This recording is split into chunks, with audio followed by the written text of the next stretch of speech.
اللہ کے رسول صلی اللہ علیہ وسلم نے اپنے 10 صحابہ کا نام لے کر فرمایا تھا، میرے یہ 10 صحابہ جنتی ہیں۔ گویا انہیں دنیا ہی میں جنتی ہونے کی بشارت عطا ہوئی۔ ان میں سے ایک سیدنا عمر فاروق رضی اللہ عنہ ہیں۔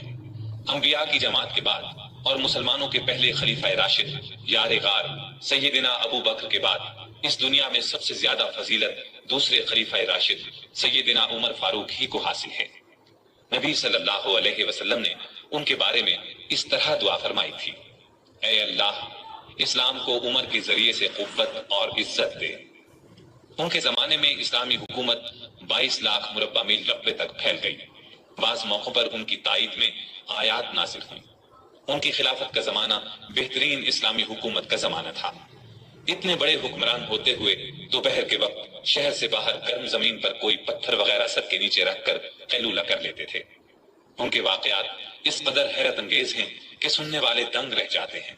بڑے بڑے طاقتور حکمران ان کے نام سے کانپتے تھے، جبکہ خود ان کا یہ حال تھا کہ جسم پر کھردرا لباس ہوتا تھا۔ آپ یقیناً ان کی زندگی کے انوکھے اوراق پڑھنا پسند کریں گے، لیکن آج آپ پڑھنے کی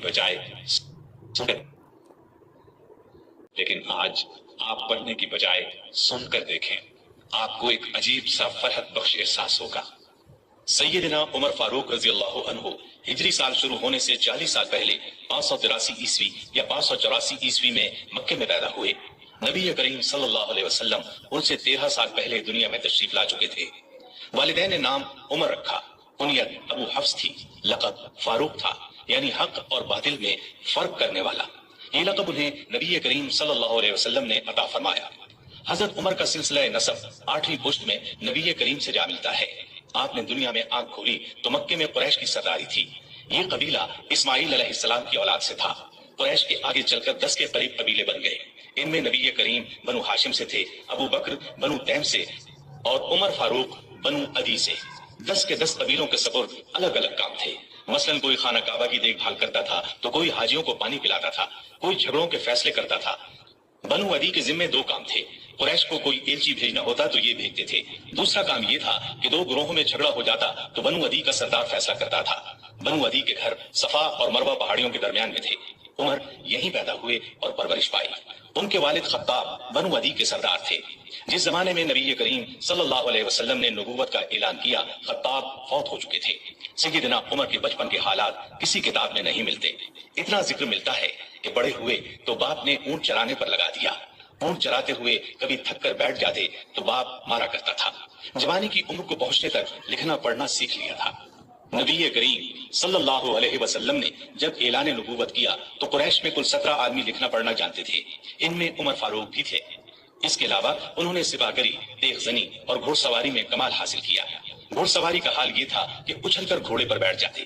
کشتی کا فن بھی سیکھا۔ اونچے قد کے طاقتور آدمی تھے، چوٹی کے کئی پہلوانوں سے مقابلے جیتے۔ شاعر نہیں تھے، اشعار پسند کرتے تھے۔ تقریر کرنے کا ڈھنگ بھی آتا تھا۔ مزاج میں غصہ اور سختی تھی۔ جوان ہونے پر تجارت کا پیشہ اختیار کیا۔ نبی کریم نے نبوت کا اعلان کیا تو ان کی عمر 27 سال تھی۔ اس وقت قریش میں بہت اونچی حیثیت کے مالک تھے، مکے کے معزز لوگوں میں شمار ہوتا تھا۔ ان کے بھائی زید بن خطاب، بہن فاطمہ بنت خطاب اور بہنوئی سعید بن زید نے جلد ہی اسلام قبول کر لیا۔ لیکن عمر اپنے باپ دادا کے مذہب پر سختی سے قائم رہے، ڈٹ کر اسلام کی مخالفت کی۔ مسلمان ہو جانے والوں کو مارتے پیٹتے تھے۔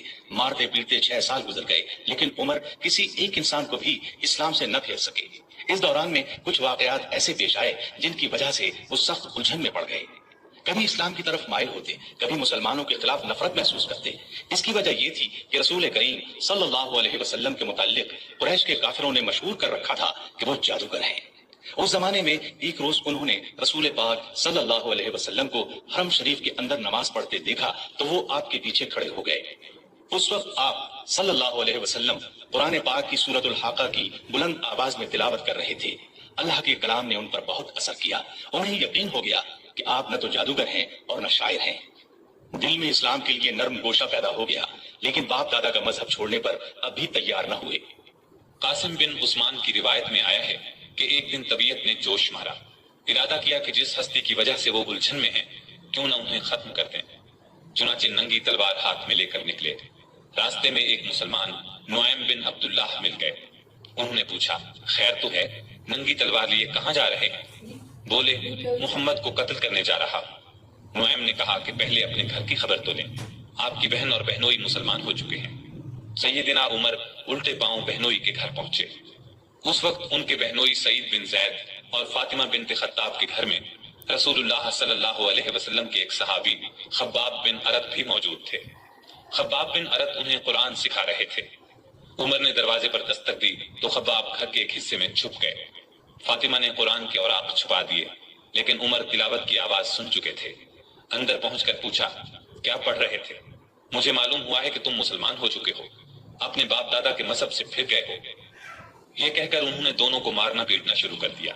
بہن کے سر پر ایک لکڑی ماری، ان کے سر سے خون بہہ نکلا۔ اس وقت دونوں میاں بیوی کے منہ سے نکلا ہاں اے عمر، ہم مسلمان ہو چکے ہیں، اللہ کے رسول پر ایمان لے آئے ہیں، تم سے جو ہو سکے کر لو، اسلام تو اب ہمارے دلوں سے نہیں نکل سکتا۔ عمر نے بہن کا خون دیکھا اور یہ الفاظ سنے تو غصہ ٹھنڈا ہو گیا۔ بولے اچھا جو تم پڑھ رہے تھے مجھے دکھاؤ۔ بہن نے اوراق انہیں دے دیے، ان پر سورہ طٰہٰ لکھی تھی۔ انہوں نے اس کو پڑھا تو بے اختیار پکار اٹھے واہ کتنا عمدہ اور اعلیٰ درجے کا کلام ہے۔ یہ سن کر خباب بن ارت بھی باہر نکل آئے اور بولے اے عمر، مجھے امید ہے اللہ تعالیٰ نے اپنے نبی کی دعا کو پوری کرنے کے لیے آپ کو چن لیا ہے۔ میں نے کل ہی نبی صلی اللہ علیہ وسلم کو یہ دعا کرتے سنا ہے، الہی ابو جہل یا عمر بن خطاب کے ذریعے سے اسلام کو قوت عطا کر۔ بس اے عمر اللہ کی طرف آؤ، اللہ کی طرف آؤ۔ یہ سن کر سیدنا عمر فاروق نے کہا مجھے محمد کے پاس لے چلو۔ نبی صلی اللہ علیہ وسلم اس وقت دار ارقم میں تھے۔ عمر رضی اللہ عنہ خباب بن ارت کے ساتھ کمر سے تلوار لٹکائے وہاں پہنچے۔ دروازے پر دستک دی۔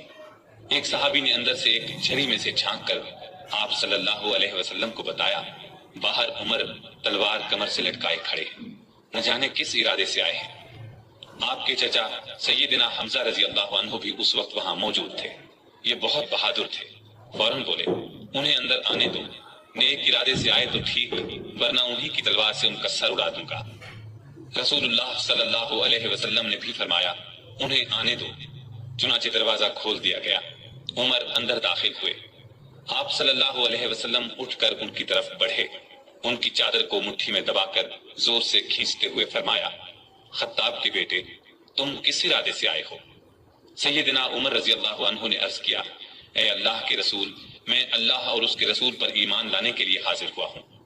اس پر آپ صلی اللہ علیہ وسلم نے زور سے اللہ اکبر فرمایا۔ باقی مسلمانوں نے بھی اللہ اکبر کا نعرہ لگایا۔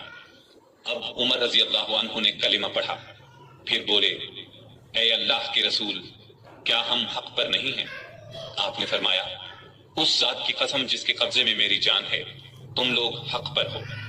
یہ سن کر سیدنا عمر فاروق نے عرض کیا جب ہم حق پر ہیں اور کافر غلط راستے پر تو پھر اپنا دین کیوں چھپائیں؟ آپ نے فرمایا اے عمر، ابھی ہماری تعداد تھوڑی ہے اور تم دیکھ رہے ہو کہ ہم کن حالات سے گزر رہے ہیں۔ سیدنا عمر نے یہ سن کر فرمایا اس ذات کی قسم جس نے آپ کو نبی بنا کر بھیجا ہے، میں اسلام لانے سے پہلے جن لوگوں میں اٹھتا بیٹھتا تھا اب مسلمان ہو کر ان کے سامنے جاؤں گا۔ اس پر تمام مسلمان دار ارقم سے دو صفیں بنا کر نکلے اور کعبے کی طرف روانہ ہوئے۔ ایک صف میں عمر تھے، دوسری میں حمزہ۔ سب نے مسجد حرام میں نماز ادا کی۔ قریش نے یہ دیکھا تو طیش میں آ گئے۔ اس وقت تو کچھ نہ کہا، جب عمر تنہا نظر آئے تو ان پر حملہ کر دیا۔ انہوں نے بھی ڈٹ کر مقابلہ کیا۔ آخر کافر انہیں چھوڑ کر چلے گئے۔ یہ واقعہ نبوت کے 6 سال پیش آیا۔ ایمان لانے کے بعد 6 سال تک مکے میں رہے، پھر دوسرے مسلمانوں کے ساتھ مدینے کی طرف ہجرت کی۔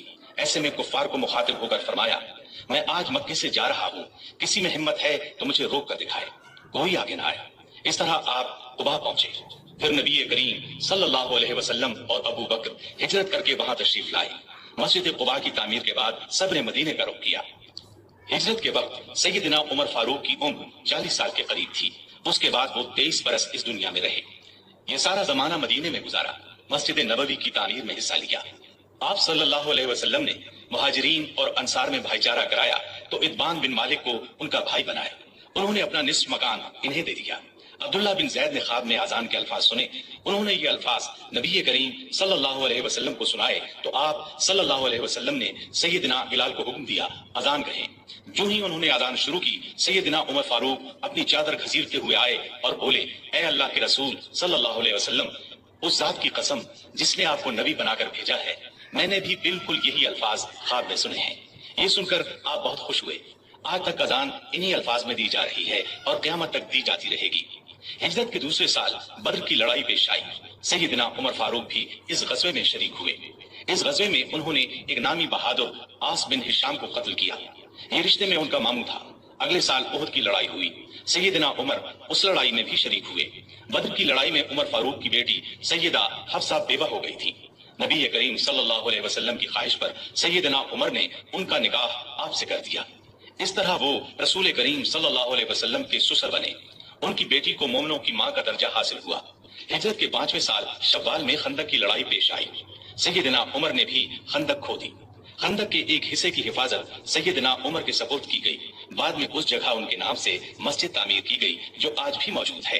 ہجرت کے 6 سال نبی کریم صلی اللہ علیہ وسلم نے کعبے کی زیارت کا ارادہ فرمایا.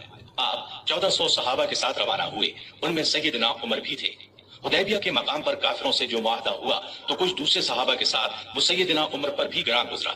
وہ رسول اللہ صلی اللہ علیہ وسلم کی خدمت میں حاضر ہوئے اور عرض کی کیا آپ اللہ کے سچے نبی نہیں ہیں؟ آپ نے فرمایا یقیناً میں اللہ کا سچا نبی ہوں. کہا کیا ہم حق پر اور ہمارا دشمن باطل پر نہیں ہے؟ آپ نے فرمایا ہم حق پر اور ہمارا دشمن باطل پر ہے.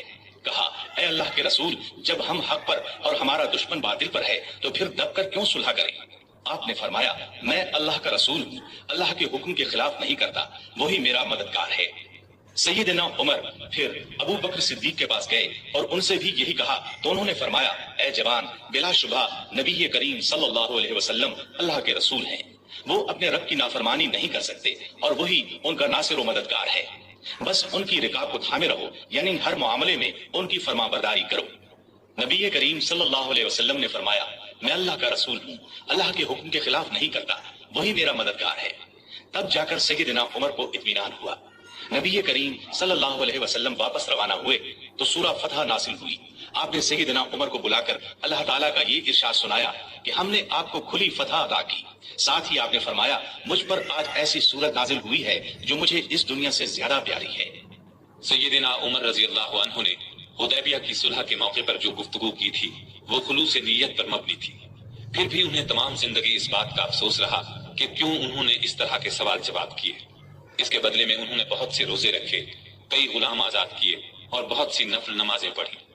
ہجرت کے 7ویں سال خیبر کی لڑائی ہوئی. اس میں بھی سیدنا عمر رضی اللہ عنہ شریک تھے. ذی-القعدہ 7 ہجری میں نبی صلی اللہ علیہ وسلم عمرے کے لیے تشریف لے گئے. 2000 مسلمان آپ کے ساتھ تھے. سیدنا عمر بھی ان میں شامل تھے. ذات سلاسل کی جنگ میں بھی شریک ہوئے. سلاسل جگہ کا نام ہے، یا اس مقام پر قبیلہ جزام کا ایک چشمہ تھا جس کا نام سلسل تھا. مسلمان لشکر اسی چشمے پر اترا تھا، اسی لیے اس غزوے کو ذات السلاسل کہا جاتا ہے. 8 ہجری 10 رمضان کو رسول اللہ صلی اللہ علیہ وسلم 10,000 ہتھیار بند صحابہ کے ساتھ مدینے سے مکے کی طرف روانہ ہوئے. ان میں سیدنا عمر بھی شامل تھے. مکے سے کچھ فاصلے پر آپ صلی اللہ علیہ وسلم نے پڑاؤ ڈالا. اس میدان کا نام اب وادی فاطمہ ہے.